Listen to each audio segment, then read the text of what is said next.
What's the worst house guest experience you've had?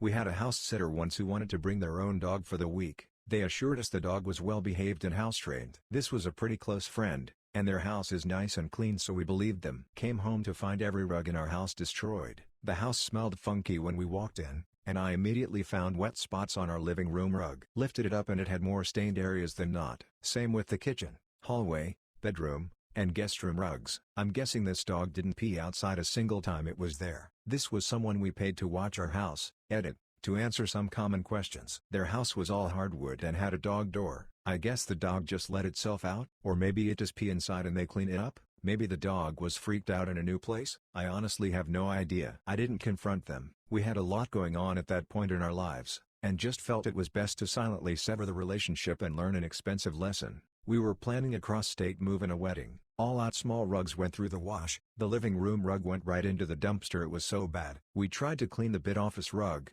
but it ended up trashed too. We replaced the living room rug fairly cheaply. They tried to blame it on my dog and kind of acted like they hadn't noticed, which I do not for 1 second believe either part of. My dog has had 2 accidents since we got her 6 years ago. Once the first day, and once when she was recovering from anesthesia. She has a bladder of steel and weighs 15 pounds. This other dog was a solidly 75-pound lab mix. Based on the sizes of the stains, it was not the 15-pounder. Weirdly, there was no evidence of poop in the house, so I really don't know what was going on. No, it does not appear that they made any attempt to clean up the mess. The rug downstairs was literally dripping wet. We paid via Venmo before we got home. Yes, I'm a spineless wimp. No major justice boner to be found here. Couple came for a weekend to my small apartment. Surprised that they brought 3 dogs and an extra friend. The puppy took a dump on my floor in the night, which nobody got up to clean. Another dog had a crate but managed to get a hold of a carpet outside of the crate, drag it in, and shred it. They also chewed up cardboard and wooden furniture. When they left, all the shredded stuff was just where it fell. Instead of asking where the toilet paper is, they let their kid wipe his ass with our guest towels. My aunt came to visit for what was supposed to be a week or 2 and didn't leave for almost a year when I was a kid. She redecorated my room and even put up pictures of herself. Now the running joke in my family is to randomly leave pictures of yourself around the house when we visit people. My uncle and his wife came to stay for a while. They got my room and I slept on the couch for a few months. NBD when you're a kid, I guess. What actually ticked me off is that when they finally left we found out that they'd seriously messed up my room. Everything reeked of cigarettes. There were ground up peanut shells in the carpet, cigarette burns on my mattress, etc., and we couldn't figure out why the room smelled like death until we lifted up the bed and found mummified cat shit stuck up in the shag carpeting. They either had such bad hygiene that they didn't notice the smell or they knew and they just didn't care. /edit.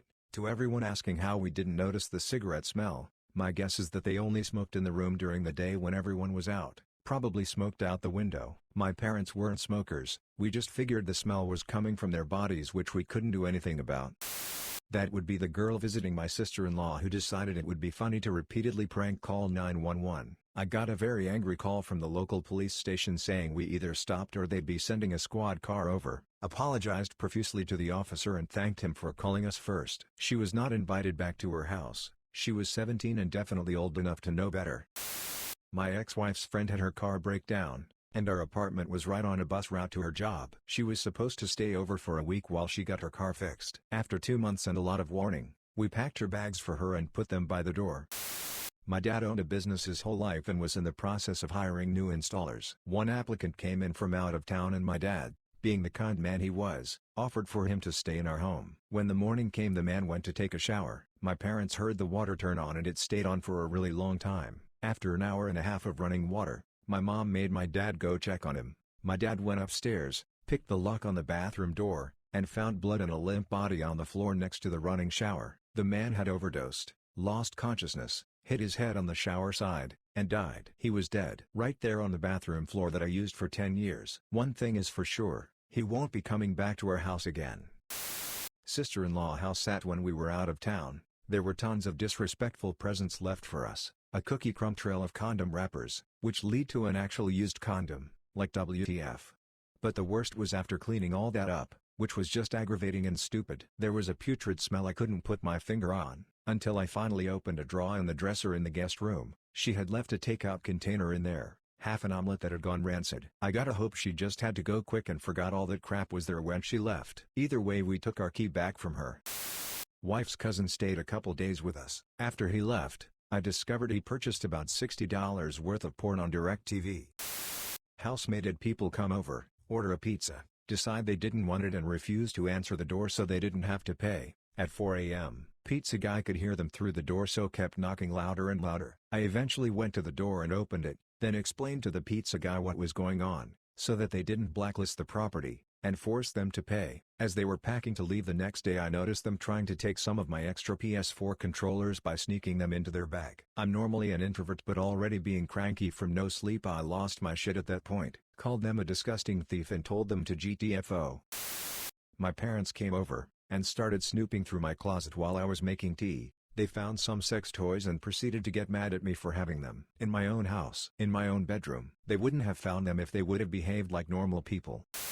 I was on my honeymoon with my husband and we let his dad stay at our house, but said he had to be out by the time we got back. We let him know when we were on our way home and expected him to be gone. We get back, he was gone but had not gotten his stuff out of the house. On top of that, he trashed the place like a group of teenagers, empty pizza boxes and trash laying around. He came back and stayed around for a bit and asked me if I was mad at him. Like, of course I'm mad. What do you expect? Ran into a guy I used to call a friend and let him stay with me for a while as he was down on his luck. I guess we'd ran out of toilet paper, so he used a washcloth and left it at the side of the toilet. Kicked him out and found out later he walked away with some of my CDs. Some mutual friends let him stay. Against my advice. They came home one day to find him passed out on the couch with his pants around his ankles. After they kicked him out, they found out he'd racked up $900 in phone sex charges. Fuck you, Noel. You always were and always will be a piece of shit. He cranked my dad's speakers up to the max and blew them. They were from the 70s, so impossible to replace or repair. Then he clogged our toilet, grabbed a bunch of grandma's quilts to sop up the water. He then tried to stop the water by violently shacking the tank, cracking the bowl and dislodging it from its base. In a panic, he tried to bolt from the house. His wet feet slipped on the wood floor and he crashed into a wall, leaving a nice body-sized impression. That's how my brother's friends was barred from the house. Thanks for listening. Subscribe for more daily videos.